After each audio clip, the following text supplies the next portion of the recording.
All right, throw it essay. How's it going? Yes, sir. What's going on? What's going on, Mr. Capone? Getting it going, grinding. Yes, sir. How about you? We out here. Same thing. I'm on the same. I'm trying to keep up with you. I hear that. I'm trying to I'm keep up trying with to keep you. up with you, bro. I looked at your stuff, man. You stay busy. Yes, sir. We try to. Yeah, all the way out here from Texas. All the way from Texas. Okay, what part of Texas you from? Dallas. Okay. Actually, Dallas is the closest major hub. I was born in Dallas, but grew up in a small country town named Ennis, Texas. Yeah. Okay. And what was it like for you growing up there? Normal stuff. The same thing you see everywhere is we had it out there. You know what I'm saying? So you got your positives and negatives. Take me through a little bit of your life. Paint that picture for me. We grew up. I stayed in Dallas for a little bit, probably till third grade or so. Then we moved out to the country, and just grew up out there just because my parents didn't want me in the inner cities because growing up around that time it was it got rough. So yeah, man, it's just normal childhood. I probably I'm a big tech. I like tech a lot, so I grew up loving tech first, and then half of my family is from the East Coast, so I would my cousins throughout the summers, all the cousins would come together. So the East would come down to the South, and we would all, have a good old time. But my older cousin Dro, he would come down and freestyle. He lived in Memphis. And so that's what really pushed me into music. You know what I'm saying? Like at 10 years old, I started, messing with music because he would come down and that shit would just amaze me. You know what I'm saying? So, but yeah, real light, man. You know what I'm saying? I got got into the normal trouble people get into here and there, but that's light. And when you started getting into music, what were your influences? More the main influence was for me. It wasn't really an artist or anything like that. It was the fact that music was therapeutic for me, right? So I could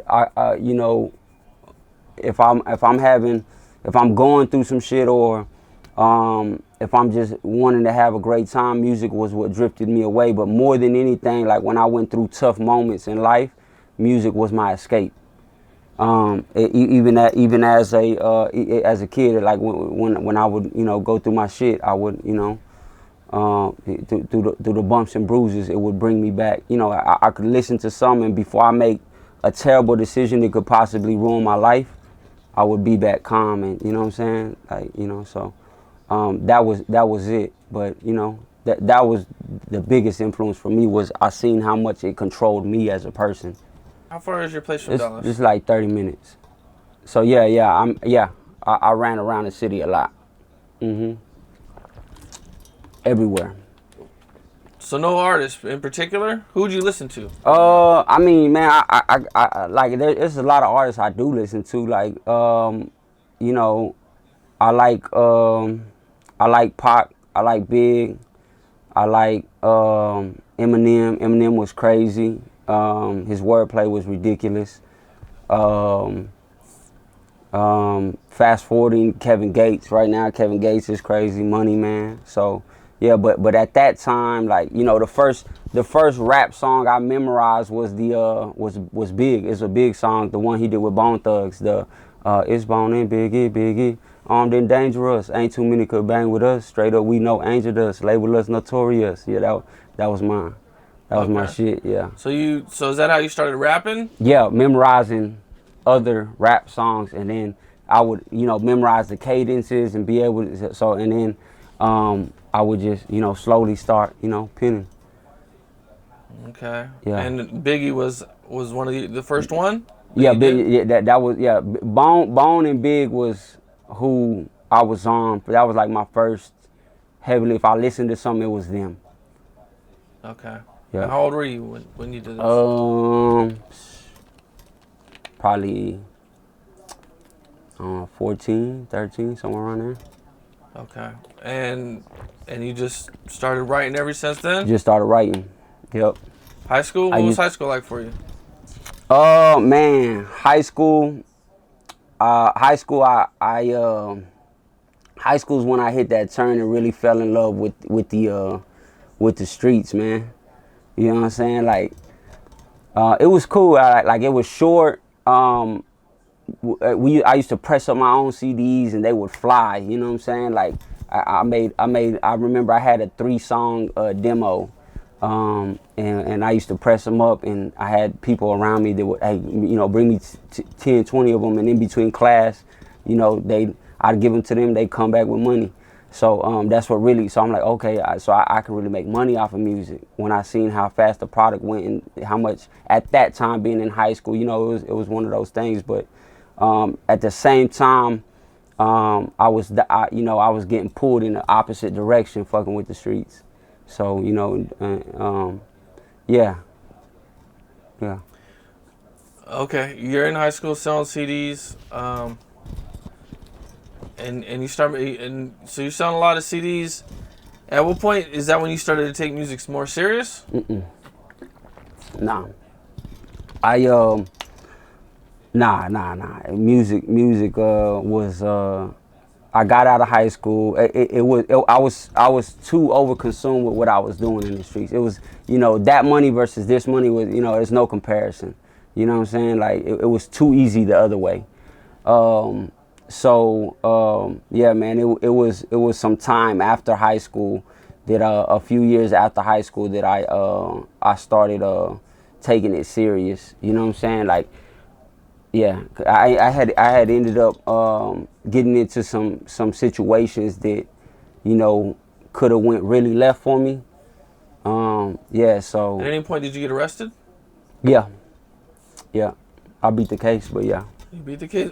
Yeah. What were your charges? It was just a possession charge of a firearm. And you beat the case? How'd you beat the case? Got thrown out. Come to find out, the pistol that I had bought was it was stolen, right? And so I ended up telling my lawyer, I'm like, if it was stolen, that means wherever it was stolen from, y'all got fingerprints. So just run my fingerprints, and this should be an easy, you know what I'm saying? Ended up going to court a few weeks later, and it got thrown out. So I was blessed enough to never even have a real charge stick to me. You know what I'm saying? Like, so, yeah. Okay. Yeah. So shit was, it was, just normal shit, man. But at any point, did you have a regular job? Yeah, 100%, absolutely. Well, where'd you work at? Shit, where didn't I work at? Whataburger. Whataburger was my first job. Are y'all familiar with Whataburger?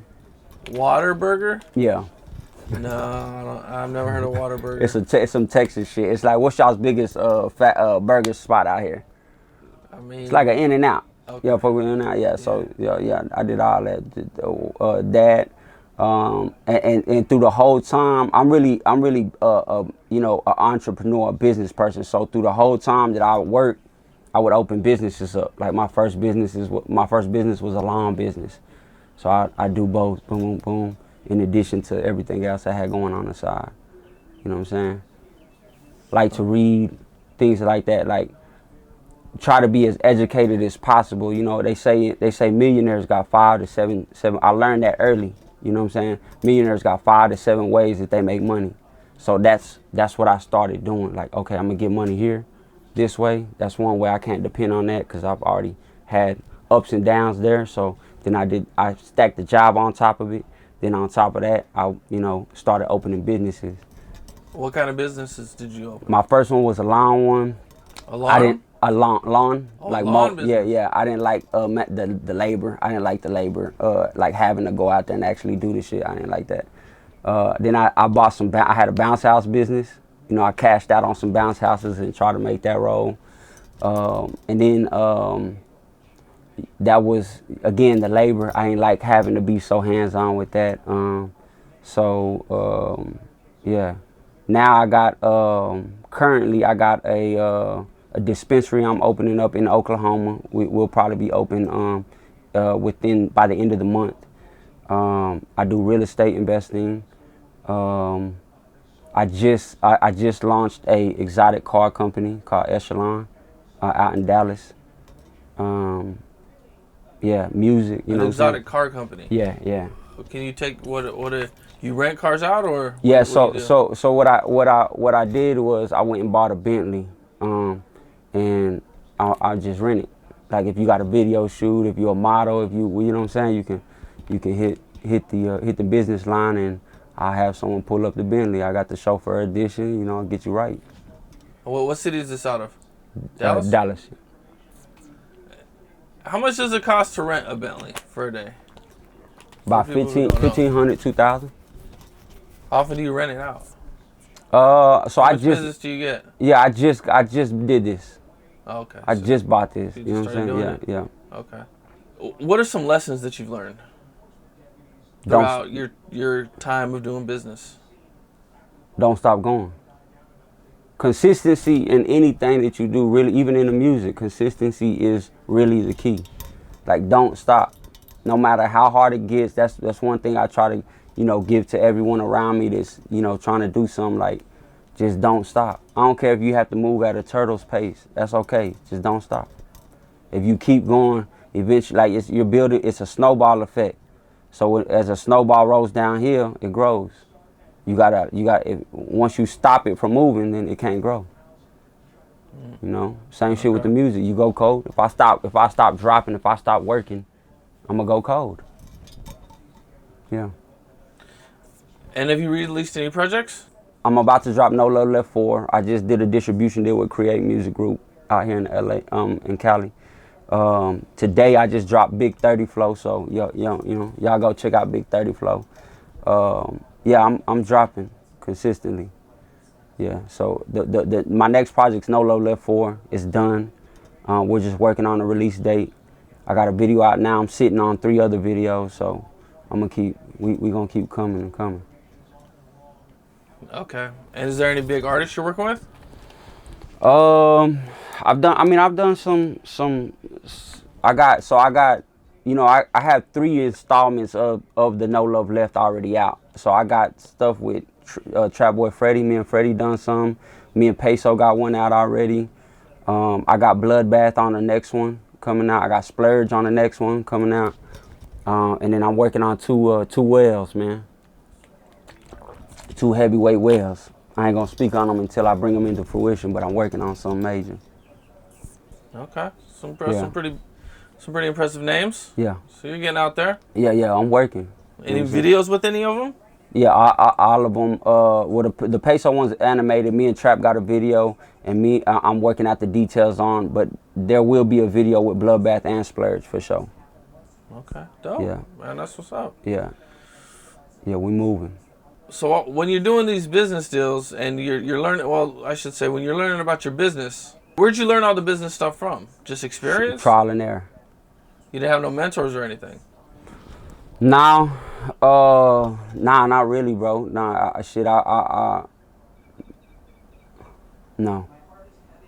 I mean, you get shit like, getting in a room, you get into a room and rub shoulders with somebody and you might pick something up right there on the fly, but, for the most part, I don't have someone in my ear saying, hey, go do this and this is how you do that, and, you go, it's just being hungry is how I keep the progression. That's how I'm just hungry. I'm hungry to learn. I'm hungry to work. You know what I'm saying? I pushed myself to become obsessed with working, the work ethic, because I understand what it gets you. I understand what being consistent and not stopping gets you. You know what I'm saying? So everything just keeps getting bigger and bigger. Like even like with the Bentley, like I just got the Bentley, but that was a dream. Like, come on, I always dreamed about having a fucking Bentley, and now I got, a chauffeur edition, wood grain in the back, the big one. Yeah, the 4-door. That bitch a spaceship. You see what I'm saying? So for me, it's like, damn, like I look back and be like, fuck, this is crazy, but you know what I'm saying? Like I also at the same time just keep my head down, keep working, and make sure whenever I come and go, as I move around, that I continue to exert that energy. Like I've been here since Sunday. I've already done 4 songs in a video shoot. I got a session tonight. You see what I'm saying? Like it's nonstop, and I'm just locking horns with whoever else can match my energy. I want to lock horns with you, especially out here because I'm Mexican, so out here it's a big Mexican pool, and specifically in the rap game, like the Mexicans still don't got their just due. It's not the same still. There's a lot more exposure, and there's people shedding light, and that's cool, but checks still ain't getting cut the way they should be getting cut for what we contribute. That's how I feel. And what do you think it's going to take to change that? Just continue pushing? Yeah, I think working is a piece of it, but people taking chances that are in those positions. You know what I'm saying? Like that's my end game. My end game is CEO.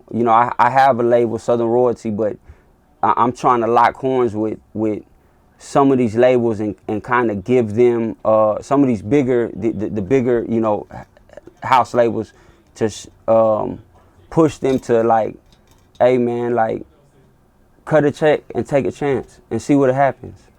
And at the same, I've been on the other end of the spectrum, educating people on like, man, don't be afraid of the deal. You know what I'm saying? Like, don't be afraid to give up a little bit of your percentage. The biggest people in the game don't own 100% of what they do. That's not what this is. Even the ones that run around and say that they're independent aren't. They got backroom deals and shit. Like, we know this. So it's for me. It's more so them, the people that are in position. The DJs, the A&Rs, the people, anybody you would call a gatekeeper. Them taking a chance on, hey man, I like what bro doing. His outside business is strong. His work ethic is crazy. His character's intact. Let's cut him a check and see what he does with it. Cause they doing it anyway. It's just I just don't see it being done, on the Mexican side. You know what I'm saying? I interview a lot of dudes who are coming up. Man, there's a lot of talent out there. Yeah, 100%. And I've been surprised now for a while that labels aren't, bringing them in and giving them big deals, or what I'm saying, like you say, cutting checks. Right. I think a lot of people also don't really realize that to really get big, you really kind of do need a label to get on them playlists and right to kind of get on some of these bigger ways. You know what I'm saying? Right. The labels really kind of still got some control 100%. over those types of things, and I think a lot of people don't really realize that that it's more than just blowing up on YouTube, even though that's a huge part of it. You know what I'm saying? Like if you getting the millions of views on YouTube, you're doing good. Right. You're still you know what I'm saying, you're making a lot of money, but to actually get to that higher level, you know what I'm saying, like you got to get on them playlists, and there's a lot of things you can do with the label. Right. Yeah, it's mandatory, man. And I know that it's no secret. Mexicans are one of the number one consumers in a lot of different things, like the Hispanic, Hispanics in general. So, and I know, like I've had people call me like, hey bro, they sitting in these rooms. I was in a room and they trying to figure out, how do they increase their presence within the Mexican community. You should reach out and try to get a feature. And I'm like, nah, why don't they just come to me? Why don't you reach out and tap on someone's shoulder? I mean, it don't have to be me, but I'm saying, you get what I'm saying? Like, why don't you reach out and lock in and really show some genuine support back to a Mexican, and then it's good. But it's like you say, it's too much talent, number one, but on the other spectrum for me, it's too much money floating around for us not to be catching no big payouts. Like there's it don't make sense.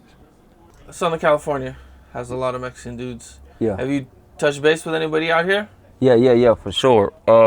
So originally, well, real quick, I've been tied in, like, I fuck with Bash. So Bash reached out, saw one of my records once that I put on World Star, and he reached out. You know what I'm saying? And he's shown, you know, the amount of, you know, platinum selling artists, genuine, down to earth. The amount of love Bash has shown me is, you know, second to none. You know what I'm saying? Like this shit, it still amazes me, like how genuine he is. So Bash, shout out, man. I appreciate you for sure. You're a motivation. But yeah, man, like I've locked in with you know, me and Grifo been going back. Lil Grifo, me and Lil Grifo been going back and forth. We gonna lock in for sure. Bro been solid. Me and Ruben Paz from New De Niro. Me and him got one in. Me and Baby Bounce knocked out 3 yesterday. Who? Baby Bounce. Baby Bounce? Yeah. Okay. Yeah. From Gardena. Yeah, so me and him got, we was in the studio all night last night. Yeah, man. And then from a producer aspect, you know, the Beat Addicts, me and the Beat Addicts have done some work. Yeah, man, we gonna keep going. You know, I had a few conversations with J.I. Bands. You know, we'll end up locking in for sure. So Yeah, he's from San Bernardino. yeah. Next Okay, door. okay, yeah, for sure. Yeah. So I'm out here, like I say, man. Just, you know, I'm trying to match energy, and for sure, you know, lock horns with my people and make sure that we, you know, we draw that bridge. Cause I got love that they can get in Texas. You know what I'm saying? And I definitely want, you know, the love out here in Cali. I want to, you know what I'm saying? But yeah, man, so, you know what I'm saying? Like, I'm trying to make sure we draw that, you know, we got a strong bridge and you know, I'm for the people. You know what I'm saying? Like I'm for the people. I want to make sure that, you know, all babies across the world, but for sure the little Mexican babies look up and see, you know, like, damn, bro, you know, and see everything that I went through and just follow me and like, yeah, I can do that. I can do that. It's possible from nothing. Man, that's what's up. Yeah. You know, I see you grinding, man. You're doing your thing. I like, you know, I checked out the music. For sure. Like what you got going on. Appreciate you, my boy. You know, definitely, man. You know, wish you success. Hopefully, you know what I'm saying, you get out there more, do your thing. Yeah. You know, and you know, it was dope having you. Yeah. You know, you got your businesses going. I like that. Yeah, got to. That's pretty dope. Yeah. You know, so, you know, it was good meeting you, man. Nah, likewise, you know, man. We'll wrap it likewise. up. I appreciate the hospitality for sure, man. Yeah, for sure, bro. My brother. Yes, definitely, bro.